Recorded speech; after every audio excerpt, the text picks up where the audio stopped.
She looked at my giant bare body. After a brief pause, That's not gonna work.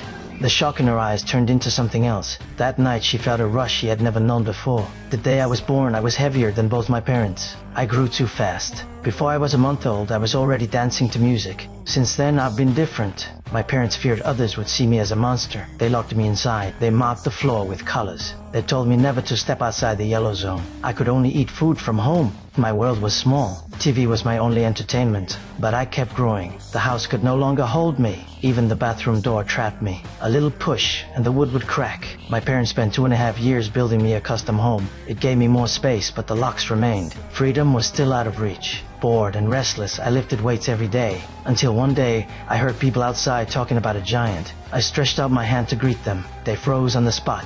I showed them my home. They stared at a couch bigger than a bed. When they learned the only thing I did was work out, they took me to see the outside world. We raced through the city in a sports car. Years of pressure finally broke loose. They even got me a modeling job. I stood in front of crowds, showing myself. Tourists pulled out their phones. I became an online sensation. I made my first big paycheck.